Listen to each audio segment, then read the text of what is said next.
The National Youth Authority, to our best of knowledge, has faced so many challenges in the area of human and financial resources, including recruiting district coordinators and having a functional and effective board.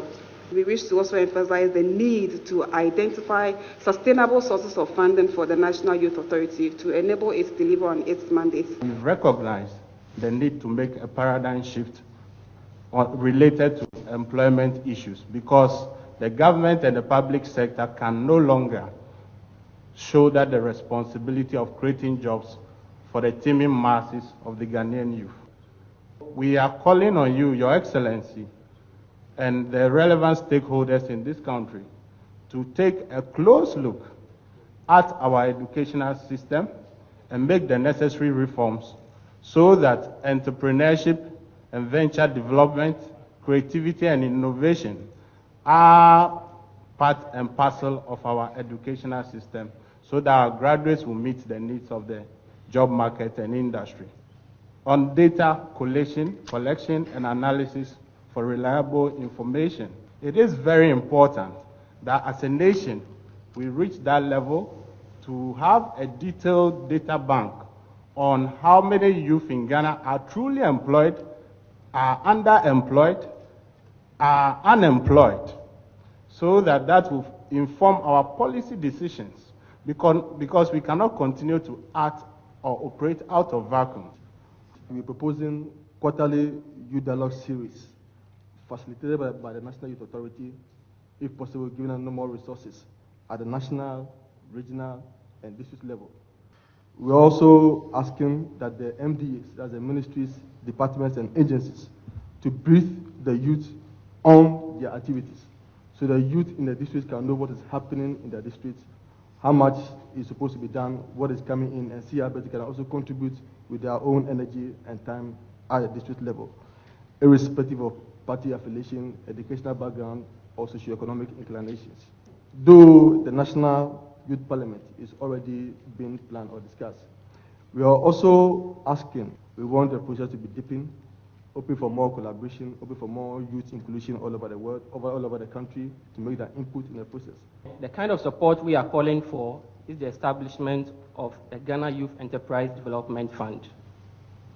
It is a fact that it's becoming increasingly difficult for young entrepreneurs in Ghana to access credit facilities from the mainstream banks. So to help address this problem, we are calling for the establishment of the fund, which will provide loans for on-lending to youth enterprises, attract and facilitate investment in micro, small, medium, and youth enterprises. We want to know government's policy direction in this area. The recent removal of allowances of teacher trainees, and finally, alternative livelihood for the thousands of young people who have become a security threat as a result of the clampdown on Galamsey operations in Ghana. Thank you, Your Excellency. I have two contributions, both on libraries and community service. I think the library system should be improved. Community libraries, we want to read. We are very passionate about reading. If the districts could partner with like the community, so that you have, even if it's mobile libraries, we give the opportunity to students to read more. I feel like the community service helps us to solve most of our problems. So I think it's very necessary if GES can incorporate community service. Let's say, okay, this vacation, all GHS students are going to plant trees, 100 trees, 200 trees. We are solving afforestation problems, practical, but at our own level. Thank you very much. A lot of us here said a lot about youth here, youth there. I would like to know about what about those outside there, the uneducated, those who don't even know anyone, somebody who needs some hand, just like, please hold me, let's go. What is there? What is the way, the solution to let those people see, at least have some work to do? Grasp of the issues of today. And that's why I say our youth are the leaders of the present, of today, not the future. And listening to you, I can see that all of us are on the same wavelength. I want to thank UNFPA and the National Youth Authority and all of you who have organized this dialogue. It comes as part of our President's Youth Dialogue Series. This is the second we're having this year.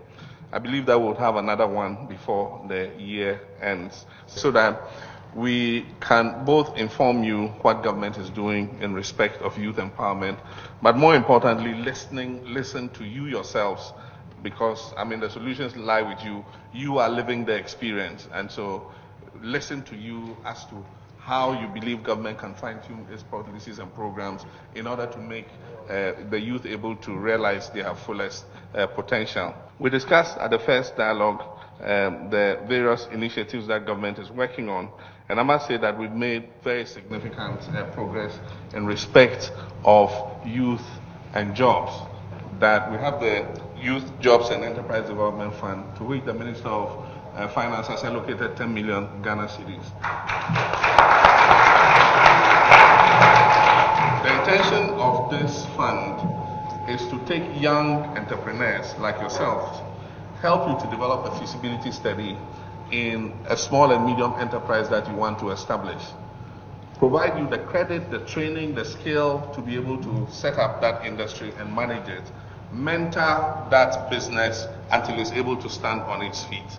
And that is going to be activated this year. I'm waiting for the opportunity to officially launch it. And I'm sure that young people like you would come and contribute to ensure that we keep it on track and make sure that it's meaningful to the young people. Often when you speak to youth entrepreneurs, or you speak to entrepreneurs generally in Ghana, you ask what is the most challenging issue that confronts you. They say credit, access to credit. Access to credit is important, but there are other factors that make for a successful entrepreneurial project. And one is entrepreneurial skill and knowledge to run an enterprise. The next project we're working on, and that's also far advanced, is the Job and Enterprise Centers, which I mentioned in the State of the Nation address too. The Job and Enterprise Centers are going to be established in all the regions. And they're going to be an opportunity for young people to go and register and put in their data into a database and have the opportunity to match that data that they put in with what is available on the job market, and also able to map out areas where employment opportunities exist. And then we can get various organizations and industries and say that, look, if you're looking for a certain set of skills, there is the National Employment Office database into which you can go and find that set of skills. Take them, interview them, and select who you think is appropriate to your course. Also give incentives to organizations that employ young people without skills and train them. Let them be able to take a tax credit for it.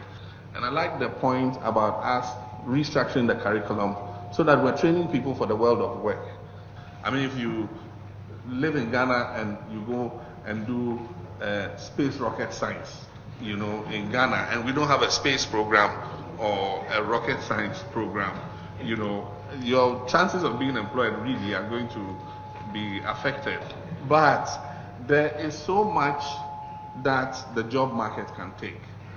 And so every year, let's say there are 100,000 jobs opening up for marketing professionals. If you're training 500,000 marketing professionals every year, definitely there's going to be a problem with absorbing them into the system.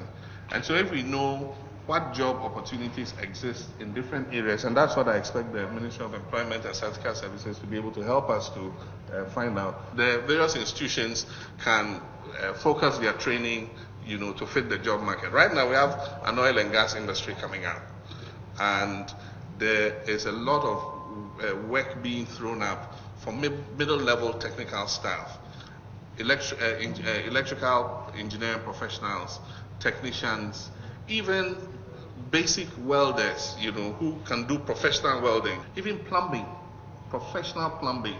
There are opportunities for people like that in the oil and gas sector that is opening up. And so we must look at where jobs are being thrown up and begin to train people for those areas. But we can only do that if we start changing the perception to vocational and technical training. We believe that those who go to vocational and technical schools are those who drop out. But that should not be the case. If you go to Germany, the German economy has been driven because of middle-level professionals. And if you are training more middle-level professionals, the chance of your country, progressing and developing into middle income, into developed status, is much better than if you're training a whole host of graduates and professors. But unfortunately, we find that education is freer at the professor and graduate level, and it's more expensive at the level that we really should be giving free education to people who want to go in and learn a skill. We must also coordinate all the skills development programs that we are having. JIDA has run into some problems because of poor management and coordination, but government is working on that. We're going to restructure JIDA and let it achieve the objective for which it actually was set up. I like the point that was made, that government cannot be the sole employer. If you look at the structure of employment in countries that have transited into middle income and developed status, government's role as an employer has continued to reduce and become smaller. And rather, the private sector has been the one that has grown and is the one that is absorbing more people. Unfortunately, we are not seeing the same effect here in Ghana. It should rather be the reverse. Government should be shrinking and the private sector should be expanding. And so we need to stop paying lip service to the private sector. We often say the private sector is the engine of growth, but of course, if you have an engine, you need to oil it, you need to put fuel in it so that it can spark and do the job that you want it to do. And so that's why I'm engaging with the Association of Ghana Industries and all of them to try to see how we can boost the indigenous private sector. And it is a whole complex gamut. One, we must provide them with the opportunities to be able to grow their businesses. Two, we must help them to see their own shortcomings and challenges and see how they can improve those so that their businesses can grow. We have a situation in Ghana where you put a lot of money into a business, a bank, lends the business a lot of money, and then one day the owner of the business drops dead. And that is the end of the business. The business collapses. It happens in Ghana. There is no succession planning. That if tomorrow I'm not there, I want that 100 years on, my business should continue to survive. And that's why sometimes banks are afraid to lend money to a Ghanaian business because they don't know, what will happen tomorrow. If I give this man so much money and it drops dead, will I be able to retrieve my money? Will whoever his successors are be able to take up the business and let the business continue to run? If I had to choose between giving Unilever that money and giving Odoye Enterprise the money, I most likely will give it to Unilever because I know Unilever is going to be there. Tomorrow it's going to be there. Next tomorrow it's going to be there. 100 years you come, it will still be there. Theme is youth and migration. The youth are the most mobile class of our society, and like every human being, the instinct is to seek opportunity. And so young people will move wherever they can find opportunity. And so I think that this issue of migration cuts both ways, both domestically and globally. Within the country, if I finish school in a certain part of the country and there are no opportunities there, naturally I will migrate to where my chances of getting employment are better. To come and seek, the same opportunities that everybody has. Unfortunately for us, we have concentrated our business and industry in only a small segment of the country instead of spreading it out. So one of the things that government must do, and which we are determined to do, is to provide incentives for entrepreneurs to spread out across the country. The restraining factor was the fact that we didn't have power. Before, power was largely only in the southern part of the country. But over the years, successive governments, using the SHEP and the National Electrification Program, have managed to push electricity to all nooks and crannies of this country. And so it creates the possibility for entrepreneurs to set up businesses there, knowing that they will have affordable and reliable power to be able to set up industries. And so until we spread, that development in terms of industry and business, we are going to continue to have a problem. Africa, and this will be my final point, Africa is the fastest growing continent today. It presents us with both opportunities and with challenges. Opportunities in the fact that we have a young labor force that is virile and can be put to work. But challenges in the sense of the fact that if we're not throwing up jobs as quickly as possible, then we're going to have a huge youthful population that cannot find opportunities in the world of work. And so if he cannot find legitimate employment, then he will look for, some means to be able to survive. And so those are the challenges that we face. So far, several African countries are doing well. At least 10 African countries are being predicted to be able to transit to the next level as middle income countries. That is because of the consistent growth in GDP. But one of the things we need to ensure is that that growth in GDP must be a growth that creates jobs.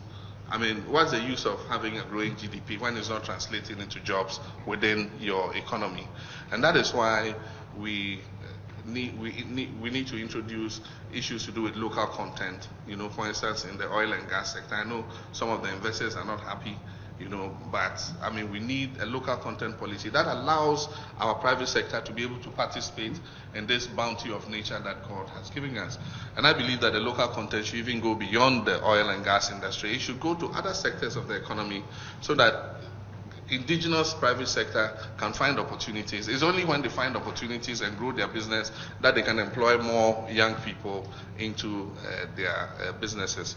And so government is unrepentant, will continue to push to give opportunities to Ghanaian enterprises and industry so that they are also able to create jobs, in the economy for young people to be able to make the best of their talents.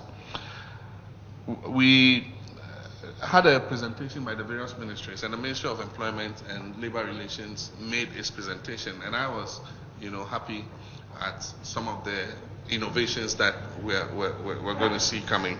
So the ideas are numerous, and we expect that you stand by us as we continue to implement them. They take a bit of time, but once we stand together and we are all determined that this is the direction in which we want to go, then let's stand together and let's continue to push this. We'll continue to have the dialogue series, and I'll have the opportunity to report to you more how we are implementing all these programs and what we are planning to implement.